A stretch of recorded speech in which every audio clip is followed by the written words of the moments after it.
आज का हमारा टॉपिक है secondary growth the cork cambium.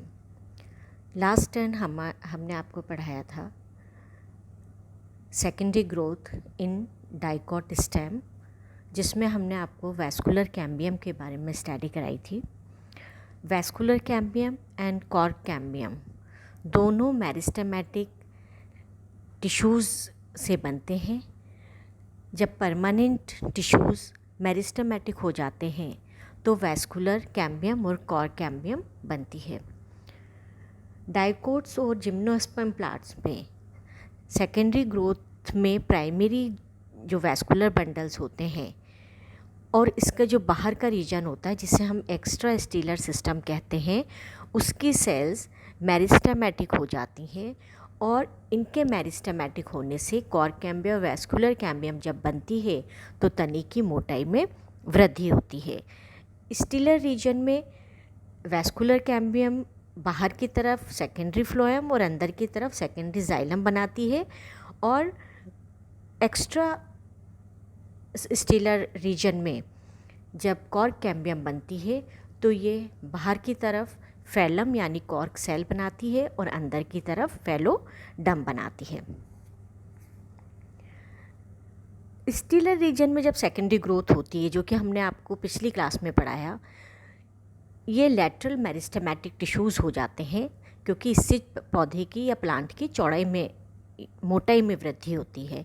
तो ये जो स्टीलर रीजन में जब सेकेंडरी ग्रोथ होती है तो इससे जो नए टिश्यूज़ बनते हैं जिन्हें हम सेकेंडरी जाइलम और सेकेंडरी फ्लोएम कहते हैं, तो ये पिथ, कॉर्टेक्स और हाइपोडर्मिस, इनफैक्ट एपिडर्मिस पर लगातार इनका प्रेशर बढ़ता रहता है, क्योंकि ये नई सेल्स लगातार बनाते रहते हैं जिससे प्लांट चौड़ाई में वृद्धि करता है, उसका गिर्थ बढ़ता जाता है।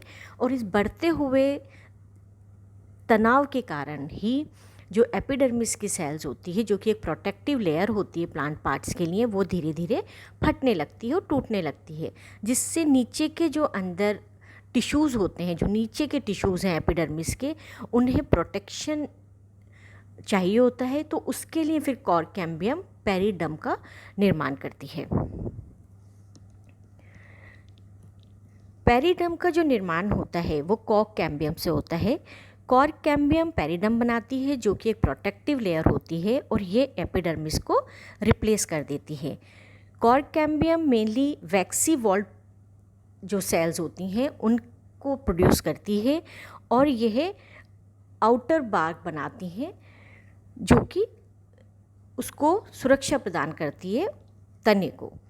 It is found in woody and many herbaceous dicots, gymnosperm, some monocots. Usually जो मोनोकोट्स होते हैं उनमें सेकेंडरी ग्रोथ नहीं होती है, लेकिन अगर जैसे ड्रेसिना, युक्का, कुछ एग्जाम्पल्स हैं जिनमें सेकेंडरी ग्रोथ होती है।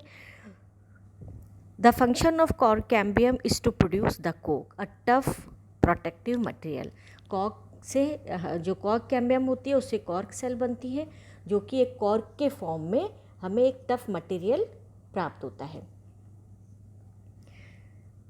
Cork cambium is defined as the meristematic cell layer responsible for the development of periderm. और पेरिडम जो होता है वो 3 स्तर से मिलकर बना होता है। जब फैलोजन यानी जो कॉर्क कैम्बियम है वो बाहर की तरफ फैलम बनाती है और अंदर की तरफ फैलोडम बनाती हैं, और ये तीनों लेयर्स मिलकर के पेरिडम या परिचर्म ये कहलाता है, या परितक्व भी इसे कहते हैं, परिचर्म का निर्माण करती है, जिसे नॉर्मल आम बोलचाल की भाषा में छाल कहा जाता है। इस डायग्राम में आप देखिए, कॉर्क कैम्बियम बनती है कॉर्टेक्स से लेकर एपिडर्मिस, हाइपो एपिडर्मिस यानी जो सब एपिडर्मल सेल्स होती हैं उनसे कॉर्क कैम्बियम का फॉर्मेशन होता है। तो यहाँ आप देखिए जो फैलोजन बन रही है वो एपिडर्मिस के नीचे हाइपोडर्मल लेयर्स से बन रही है, और इधर जो फैलोजन बन रही है वो कॉर्टेक्स रीजन में बन रही है। तो ये कॉर्टेक्स से लेकर के जो पेरिसाइकिल के बाहर का रीजन है, वहाँ से एपिडर्मिस के नीचे तक की जो लेयर्स होती हैं उनमें कोई भी स्तर जब मेरिस्टेमेटिक हो जाता है तो वो कॉर्क कैम्बियम कहलाता है। कॉर्क कैम्बियम आप देखिए बाहर की तरफ ये फैलोजन कॉर्क कैम्बियम है, बाहर की तरफ फैलम फॉर्म होता है जिन्हें कॉर्क सेल कहते हैं या कॉर्क कोशिकाएं कहते हैं, और अंदर की तरफ सेकेंडरी कॉर्टेक्स बनता है जिसे फैलोडम कहते हैं। फैलोजन की जो सेल्स होती हैं वो रेक्टेंगल होती हैं, इसकी कोशिकाएं आयताकार होती हैं, पैरेन्काइमेटस सेल्स होती हैं और लेटरल मेरिस्टेम कहलाती हैं। फैलोजन, अगर हम इसका टीएस काटते हैं तो फैलोजन हमें रेक्टेंगल दिखाई देती है, इनमें वैक्यूल्स होते हैं, कभी कभी इनमें क्लोरोप्लास्ट और टेनिन भी पाए जाते हैं। फैलोजन के बाहर की तरफ फैलम फॉर्म होता है, जैसे ये पैरिडम है, देखिए आप पैरिडम के जो कंपोनेंट्स हैं, ये सेकेंडरी ग्रोथ है पैरिडम, क्योंकि ये सेकेंडरी टिश्यूज से बनती है, यानी फैलोजन एक सेकेंडरी टिश्यू हो गया, क्योंकि वो कॉर्टेक्स जो कि प्राइमरी टिश्यूज़ वाली सेल्स होती हैं, पैरेन्काइमेटस सेल्स, उनसे बनता है। तो नेचुरली जो सेल्स दोबारा से कॉर्टेक्स में या हाइपोडर्मिस रीजन में बन रही हैं तो वो सेकेंडरी सेल्स कहलाती हैं। तो पैरिडम सेकेंडरी ग्रोथ होती है। This is form towards the surface of stem and roots having phellem, phellogen and phelloderm. Roots में जो कॉर्क कैम्बियम बनती है वो पेरिसाइकिल रीजन से बनती है, जबकि स्टेम में एक्स्ट्रा स्टीलर रीजन में कहीं से भी बन सकती है। फैलोजन या cork cambium develop in a sub epidermal layer in the stem and from the pericycle in roots. तो रूट्स में पेरिसाइकिल रीजन में बनती है और स्टेम्स में सब एपिडर्मल यानी एपिडर्मिस के नीचे पेरिसाइकिल के बाहर तक किसी भी रीजन में कॉर्क कैम्बियम फॉर्म हो सकती है।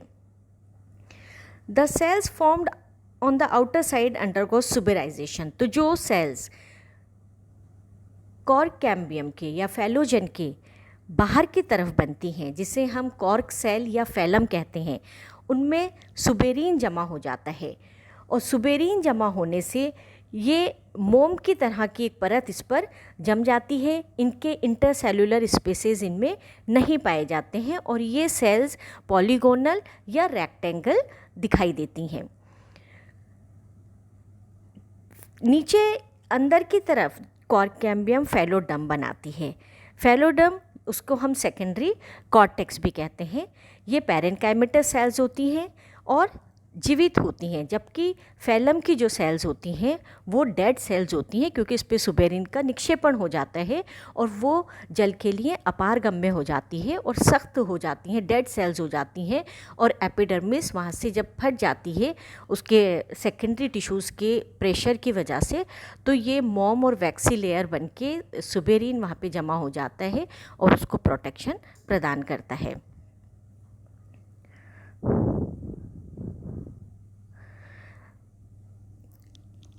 Phellogen cell formed by phellogen on the inner side constitute secondary cortex। तो जो फैलोडम है उसको सेकेंडरी कॉर्टेक्स भी बोलते हैं, जो कि कॉर्क कैम्बियम से अंदर की तरफ बनता है।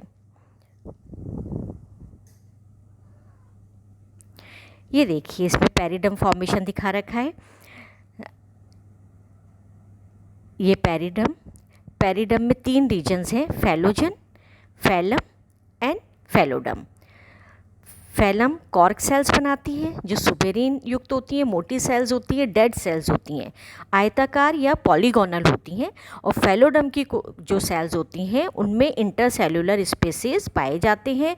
ये थिन वॉल्ड पैरेन्काइमेटस जीवित कोशिकाएं होती हैं और बीच में ये कॉर्क कैम्बियम या फैलोजन होता है, जो कि एपिडर्मिस के नीचे और पेरिसाइकिल के बाहर किसी भी रीजन में बन सकती है स्टेम्स में, जबकि रूट्स में जो कॉर्क कैम्बियम फॉर्म होती है वो कॉर्टेक्स के नीचे पेरिसाइकिल से बनती है।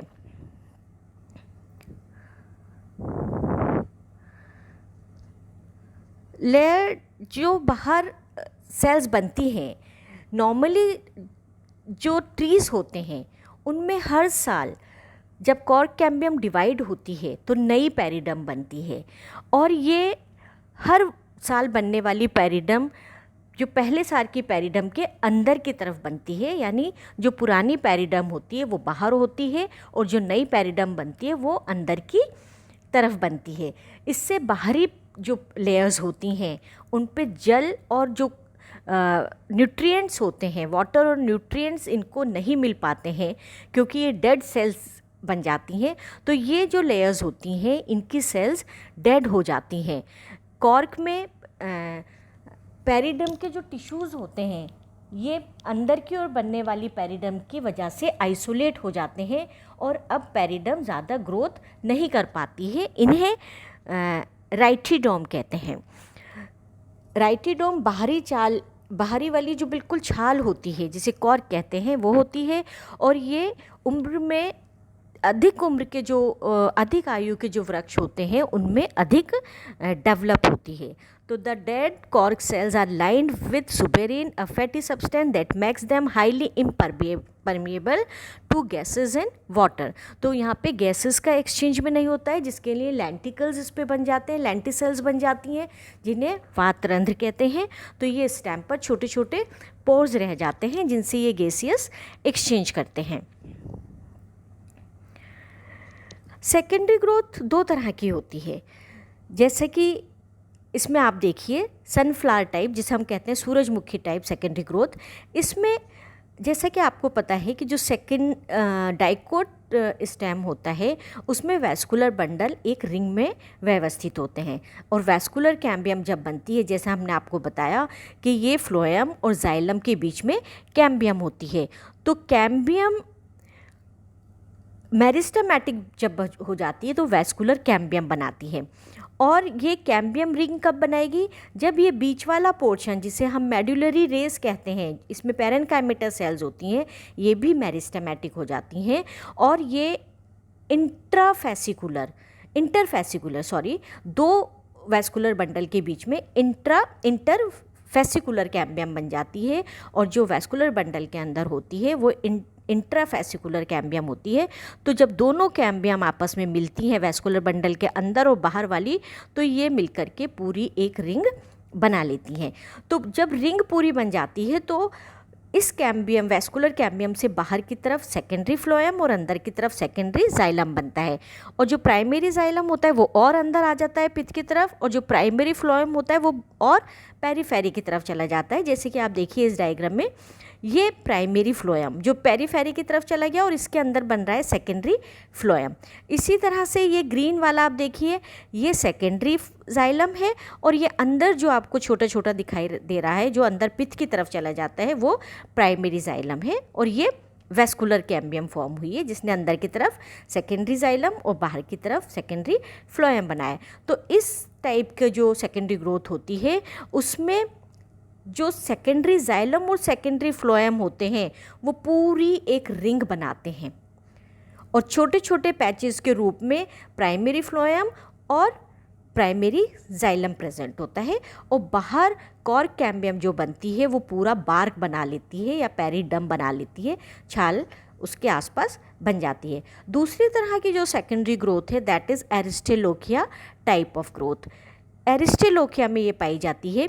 इसमें भी आप देखिए डाइकॉट स्टेम है, वैस्कुलर बंडल्स एक रिंग में अरेंज हैं, इसमें पूरी कैम्बियम रिंग बनती है, इंट्राफेसिकुलर एंड इंटरफेसिकुलर कैम्बियम मिलकर के पूरा कैम्बियम रिंग बना लेती हैं।